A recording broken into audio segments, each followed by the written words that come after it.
नमस्कार दोस्तों, हमारे चैनल ओनली स्टडी में आपका स्वागत है। आज की क्लास में हम केंद्रक पढ़ेंगे।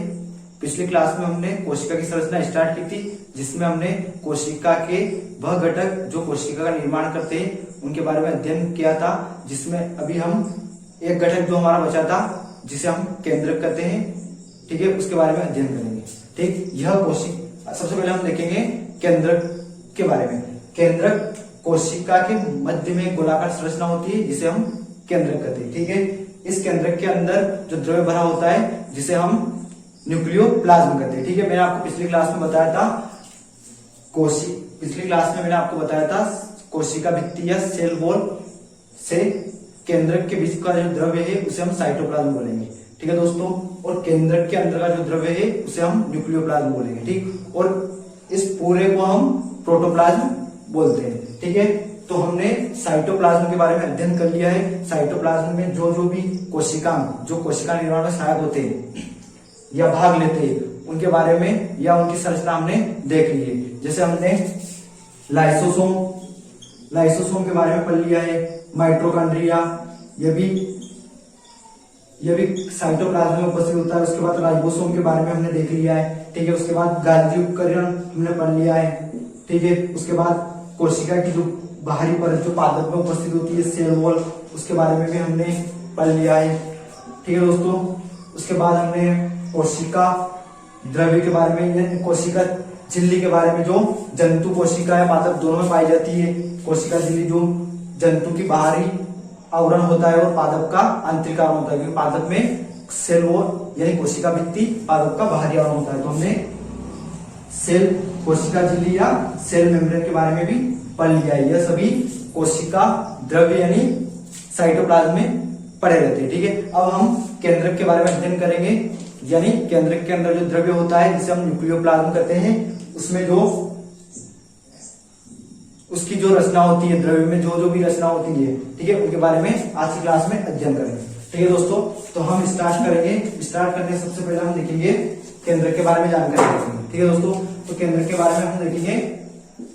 केंद्रक सबसे पहले तो केंद्रक कोशिका में एक गोलाकार संरचना होती है जो कोशिका के मध्य पाई जाती है, जिसे हम केंद्रक कहते हैं। ठीक है दोस्तों, अब हम देखेंगे यह केंद्रक यूकेरियोटिक कोशिका में पाया जाता है। इसमें पाया जाता है यूकेरियोटिक कोशिका में केंद्रक पाया जाता है। दो प्रकार की कोशिका होती है, प्रोकैरियोटिक कोशिका और यूकेरियोटिक कोशिका।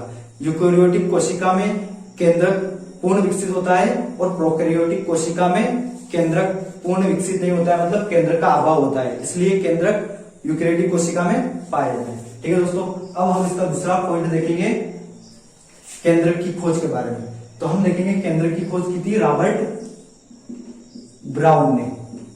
ठीक है, यह एक वैज्ञानिक थे जिन्होंने केंद्रक की खोज की थी। ठीक है दोस्तों, और इनका नाम है रॉबर्ट ब्राउन। ठीक, जिस प्रकार हमारे शरीर में मस्तिष्क हमारे पूरे शरीर को नियंत्रित करता है, उसी प्रकार केंद्रक कोशिका को नियंत्रित करता है। ठीक है दोस्तों, तो आपको ये भी याद रखना है, कोशिका में केंद्रक पाया जाता है जो कोशिका के मध्य में होता है और इसका कार्य होता है कोशिका का नियंत्रण करना। ठीक है दोस्तों, आपको केंद्रक की ये बेसिक जानकारी याद रखना। ठीक, अब हम देखेंगे केंद्रक की संरचना के बारे में। केंद्रक के अंदर जो द्रव्य होता है जिसे हम न्यूक्लियोप्लाज्म कहते हैं। ठीक है, उस न्यूक्लियोप्लाज्म में कई सारी रचना होती है या केंद्रक का बाहरी आवरण, उसके बारे में हम अब देखेंगे। ठीक है दोस्तों, तो सबसे पहले हम देखेंगे केंद्रक की, पहले हम जान लेते हैं केंद्रक की संरचना के बारे में। ठीक है दोस्तों, तो केंद्रक की संरचना में सबसे पहले हम देखेंगे केंद्रक की जो बाहरी परत होती है जिसे हम केंद्रक कला कहते हैं। ठीक है दोस्तों, इसे क्या कहते हैं हम? केंद्रक कला। ठीक है, यह दोहरी झिल्ली की बनी होती है, मतलब ये इसकी दोहरी झिल्ली होती है। ठीक है, आपको दिख रही होगी चित्र में 1 और 2, इसकी क्या होती है? दोहरी झिल्ली होती है। ठीक है दोस्तों, केंद्रक कला की दोहरी झिल्ली होती है। ठीक है, और यह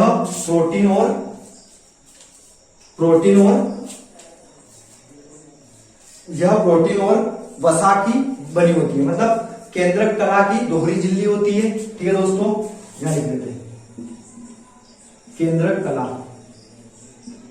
इसकी दोहरी झिल्ली होती है और यह प्रोटीन प्लस वसा की बनी होती है। ठीक है दोस्तों, इसके बारे में हमने देख लिया। केंद्रक की जो बाहरी आवरण होता है उसे हम केंद्रक कला कहते हैं। उसकी दोहरी झिल्ली होती है, मतलब यह 2 परतों में होती है, ठीक है दोस्तों। और यह प्रोटीन और वसा की बनी होती है, ठीक है। उसके बाद देखेंगे हम केंद्रित केंद्रक छिद्र के बारे में, ठीक है। केंद्रक में जो केंद्रक कला होते हैं उसमें छिद्र होते हैं। छिद्र किस लिए होते हैं? यह छिद्र, केंद्रक छिद्र पदार्थ का आदान प्रदान होता है इन छिद्रों में से। केंद्रक छिद्र में केंद्रक के अंदर और केंद्रक के बाहर पदार्थ का आदान प्रदान होता है, ठीक है दोस्तों। पदार्थ का आदान प्रदान केंद्रक छिद्र के द्वारा होता है, ठीक है दोस्तों। जिस प्रकार कोशिका में कोशिका झिल्ली पाई जाती है, ठीक है, वह भी कोशिका झिल्ली भी अर्धपारगम्य होती है, तो उसमें भी पदार्थ का आदान प्रदान होता है। उसी प्रकार केंद्रक कला में छिद्र पाए जाते हैं, इसमें भी पदार्थ का आदान प्रदान होता है, ठीक है। जो साइटोप्लाज्म में भी कोई रचना साइटोप्लाज्म से केंद्रक यानी न्यूक्लियोप्लाज्म में जा सकती है और न्यूक्लियोप्लाज्म से साइटोप्लाज्म यानी केंद्रक द्रव्य में आ सकती है, ठीक है दोस्तों। अब हम दूसरा देखेंगे केंद्रिका। कौन सा देखेंगे? दूसरा केंद्रिका। जो केंद्रक के अंदर एक गाढ़ी गोलाकार संरचना होती है जिसे हम केंद्रिका कहते हैं, जो जंतु और पादप दोनों के केंद्र में उपस्थित होती है, ठीक है। और एक बात और जान लीजिए आप, केंद्रक जंतु कोशिका और पादप कोशिका दोनों में पाया जाता है, ठीक है। अब और केंद्रक के अंदर जो छोटी गोलाकार गाढ़ी संरचना होती है जिसे हम केंद्रिका कहते हैं, ठीक है दोस्तों। उसके बारे में देखते हैं, ठीक। यह केंद्रिका राइबोसोम, जो हमने पिछली क्लास में पढ़ा था, जो कोशिका द्रव्य में उपस्थित रहता है, वह राइबोसोम का कार्य क्या होता है? राइबोसोम प्रोटीन संश्लेषण में सहायक होता है, ठीक है। तो केंद्रिका राइबोसोम के प्रोटीन संश्लेषण के लिए आरएनए का संश्लेषण करती है, ठीक है दोस्तों। किसका संश्लेषण करती है? आरएनए का संश्लेषण करती है। एक तरह से हम यह कह सकते हैं केंद्रिका राइबोसोम के उत्पादन में सहायक होती है, ठीक है। अगर आपका एग्जाम में क्वेश्चन आ जाए कि राइबोसोम के उत्पादन में सहायक कौन है, तो राइबोसोम का उत्पादन कौन करती है? केंद्रिका करती है, जो केंद्रक के अंदर एक गोलाकार संरचना में उपस्थित होती है, ठीक है दोस्तों। अब अगली संरचना के बारे में हम देखेंगे क्रोमेटिन, ठीक है दोस्तों। क्या देखेंगे हम? क्रोमेटिन, ठीक। इस क्रोमेटिन के बारे में देखेंगे तो केंद्रक में एक धागेनुमा संरचना पाई जाती है जिसे हम क्रोमेटिन कहते हैं, ठीक है। ये वाली जो संरचना है ना धागेनुमा, इसे क्या कहते हैं? हम क्रोमेटिन कहते हैं, ठीक है दोस्तों। अब इस क्रोमेटिन का निर्माण करता है डीएनए प्लस प्रोटीन, ठीक है। डीएनए प्लस प्रोटीन इसमें उपस्थित होता है। क्रोमेटिन जाल, इसे हम क्रोमेटिन जाल भी कह सकते हैं, जाल की तरह होता है। यह धागेनुमा संरचना होती है, इसलिए हम इसे क्रोमेटिन जाल कहते हैं। और इसमें डीएनए प्लस प्रोटीन उपस्थित होता है, ठीक है दोस्तों। और इसमें ये ऐसी रचना होती है जो थोड़ी उभरी हुई है, इसे हम क्या कहते हैं? जीन कहते हैं। मतलब इसमें क्रोमेटिन में जीन भी उपस्थित होते हैं, ठीक है। अब हम क्रोमेटिन के बारे में पढ़ेंगे, ठीक है दोस्तों। तो केंद्रक में धागेनुमा संरचना होती है जिसे हम क्रोमेटिन जाल कहते हैं, और इस क्रोमेटिन जाल को हम गुणसूत्र या क्रोमोसोम भी कह सकते हैं, ठीक है दोस्तों। क्या कहेंगे? इस क्रोमेटिन जाल को गुणसूत्र या क्रोमोसोम। इस धागेनुमा संरचना को हम गुणसूत्र या क्रोमोसोम भी कहते हैं, ठीक है दोस्तों। अब हम देखेंगे गुणसूत्र की खोज किसने की। इन गुणसूत्र के वैज्ञानिक के बारे में हम देखेंगे। तो गुणसूत्र की खोज की थी वोल्टेयर ने। किसने की थी? वोल्टेयर ने। आपको याद रखना है गुणसूत्र की खोज किसने की थी? गुणसूत्र की खोज की थी वोल्टेयर ने, ठीक है दोस्तों। अब गुणसूत्र एक अनुवांशिकी, गुणसूत्र में अनुवांशिकी गुण पाया जाता है, ठीक है दोस्तों। गुणसूत्र में अनुवांशिकी गुण पाया जाता है। अब हम देखेंगे अनुवांशिकी गुण के बारे में, ठीक है दोस्तों। तो गुणसूत्र अनुवांशिकी का वाहक होता है, मतलब यह पीढ़ी दर पीढ़ी स्थानांतरित होता है, ठीक है। इसमें एक रचना पाई जाती है। जब अब अभी हमने यहां देखा, इसमें रचना पाई थी जीन। कौन सी? जीन, जो गुणसूत्र के माध्यम से इसका स्थानांतरण होता है। मतलब एक पीढ़ी से दूसरी पीढ़ी में जीन का स्थानांतरण होता है, ठीक है दोस्तों। मतलब पिता के गुण बच्चे के गुण में प्रवेश करना, ठीक है दोस्तों। उस प्रकार से जीन का स्थानांतरण होता है एक पीढ़ी से दूसरी पीढ़ी में, ठीक है दोस्तों। और जीन का स्थानांतरण एक पीढ़ी से दूसरी पीढ़ी में गुणसूत्र या क्रोमोसोम के द्वारा होता है। मतलब ये जीन गुणसूत्र पर चिपके रहते हैं, ठीक है दोस्तों, गुणसूत्र पर चिपके रहते हैं। इस कारण एक स्थान से दूसरे स्थान पर स्थानांतरण गुणसूत्र का भी होता है, क्योंकि जीन अगर एक पीढ़ी से दूसरी पीढ़ी में स्थानांतरण करेंगे तो वह गुणसूत्र के द्वारा करेंगे, उन पे चिपके रहेंगे। तो गुणसूत्र और जीन एक साथ एक स्थान से दूसरे स्थान पर स्थानांतरण करेंगे, मतलब एक पीढ़ी से दूसरी पीढ़ी में यह स्थानांतरित करेंगे। इसलिए गुणसूत्र को अनुवांशिकी का गुण होता है गुणसूत्र में, इसलिए इसे अनुवांशिकी का वाहक भी कहते हैं। ठीक है दोस्तों, अब हम अगला देखेंगे डीएनए के बारे में देखेंगे। ठीक है दोस्तों, अगली संरचना देखेंगे हम डीएनए की, जो क्रोमेटिन जाल में हम इसको पढ़ते हैं। ठीक है दोस्तों, क्रोमेटिन जाल है ना गुणसूत्र या क्रोमोसोम। ठीक, अब हम देखेंगे डीएनए।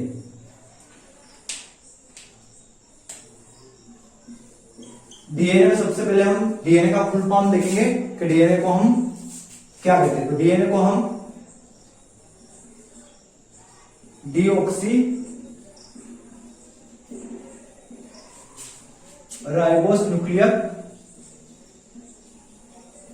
एसिड बोलते हैं। ठीक है दोस्तों, क्या बोलते हैं डीएनए को? Deoxy ribo nucleic acid. ठीक है, तो डीएनए केंद्रक में पाए जाते हैं, मतलब केंद्रक में यह अधिक पाए जाते हैं, और कुछ मात्रा में यह माइटोकॉन्ड्रिया या लवक यानी प्लाज्मिड में पाए जाते हैं। हमने कोशिका द्रव्य में पढ़े थे, जो कोशिका में ही उपस्थित होते हैं माइटोकॉन्ड्रिया या प्लाज्मिड, जो साइटोप्लाज्म में पड़े रहते हैं। ठीक है, उनमें भी डीएनए का अभाव होता है, मतलब कुछ मात्रा में डीएनए पाए जाते हैं। डीएनए मतलब डीऑक्सी राइबो न्यूक्लिक एसिड। ठीक है दोस्तों, डीएनए माइटोकॉन्ड्रिया और लवक या प्लाज्मिड में भी पाए जाते हैं। ठीक है दोस्तों, तो ऐसा क्यों होता है? इसमें केंद्रक छिद्र होते हैं जिसमें पदार्थ का आदान प्रदान होता है, इसके कारण डीएनए माइटोकॉन्ड्रिया और प्लाज्मिड में भी कुछ मात्रा में उपस्थित होते हैं, और अधिक मात्रा में यह केंद्रक में पाए जाते हैं। ठीक है दोस्तों, अब इसमें 4 प्रकार के क्षार अणु उपस्थित होते हैं, जिसे हम थायमिन, ठीक है दोस्तों, थायमिन और गुआनिन, थायमिन, गुआनिन, साइटोसिन और एडेनिन। इसमें 4 प्रकार के क्षार अणु उपस्थित होते हैं, थायमिन, गुआनिन, साइटोसिन और एडेनिन। ठीक है, यह चारों क्षार अणु अणु संख्या के आधार पर जुड़े रहते हैं। ठीक है, जैसे एडेनिन से थायमिन, मतलब यह एक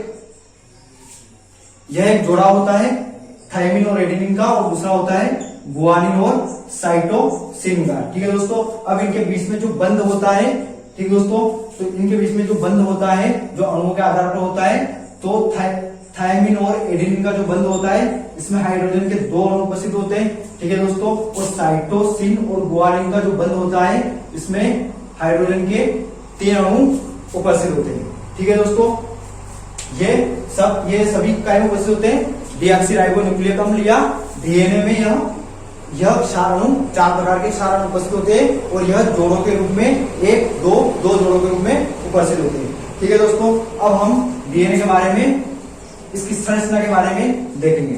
ठीक है, तो डीएनए की संरचना के बारे में 2 वैज्ञानिक थे, वाटसन व क्रिक, जिन्होंने थ्योरी दी थी। ठीक है, क्या नाम उनका?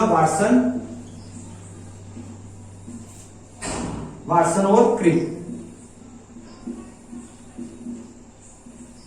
इन्होंने बताया था डीएनए की द्विकुंडलित संरचना होती है। कौन संरचना होती है?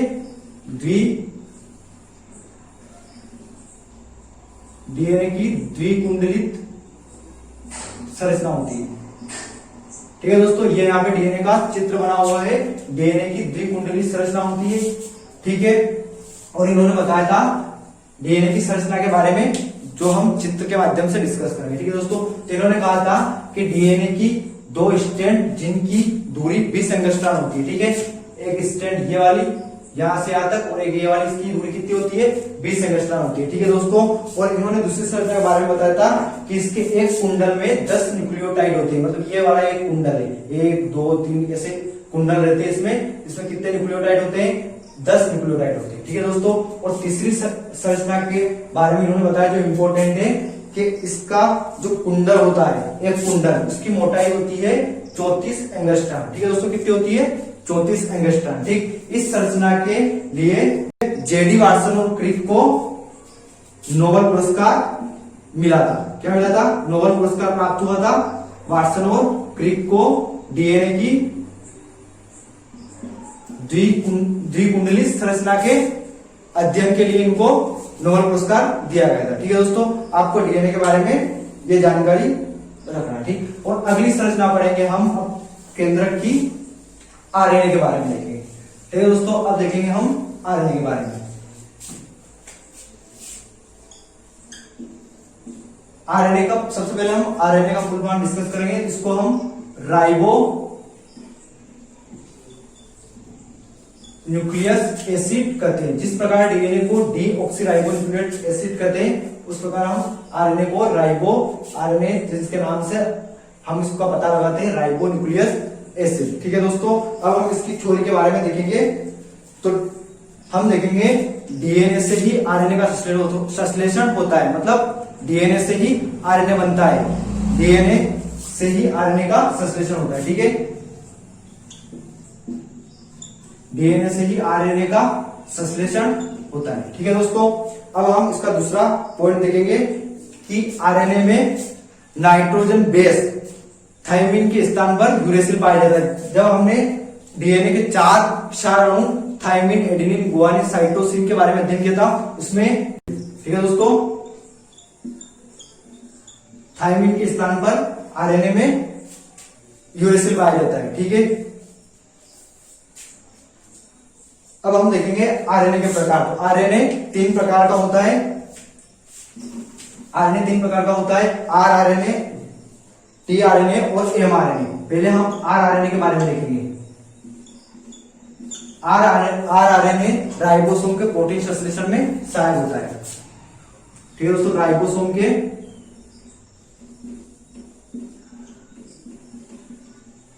के प्रोटीन संश्लेषण में सहायक होता है। ठीक है दोस्तों, अब दूसरा देखेंगे हम इसके 3 भाग है आरएनए के, आरआरएनए, टीआरएनए,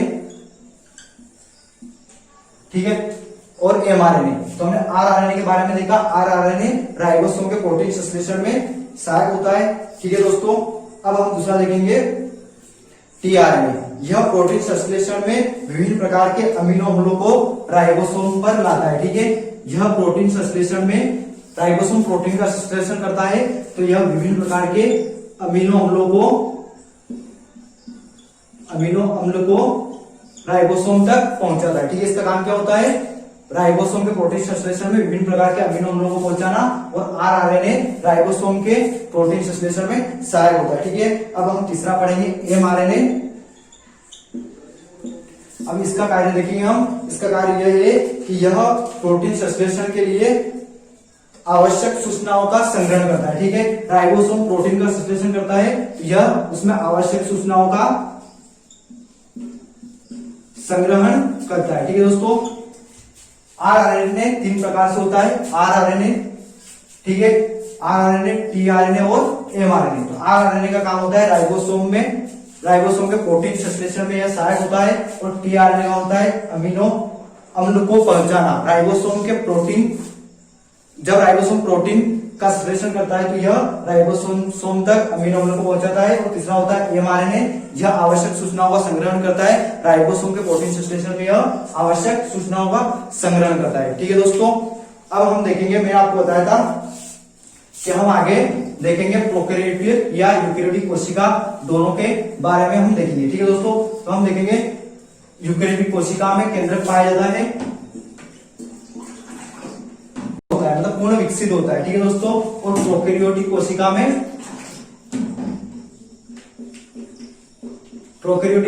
में केंद्रक का अभाव होता है। ठीक है दोस्तों, पहला पॉइंट, इसमें केंद्रक पूर्ण विकसित होता है।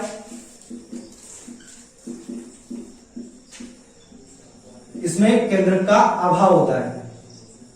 ठीक है, अब दूसरा पॉइंट देखिए हम, यूकेरियोटिक कोशिका पादप एवं जंतु। इसके 2 उदाहरण देख सकते हैं हम, पादप और जंतु में पाई जाती है, और प्रोकैरियोटिक कोशिका जीवाणु में पाई जाती है। किस पाई जाती है? जीवाणु में प्रोकैरियोटिक कोशिका पाई जाती है। और इसमें 2 उदाहरण देखेंगे हम, पादप और जंतु को ले सकते हैं। यह हम देख सकते हैं पादप और जंतुओं में यूकेरियोटिक कोशिका पाई जाती है।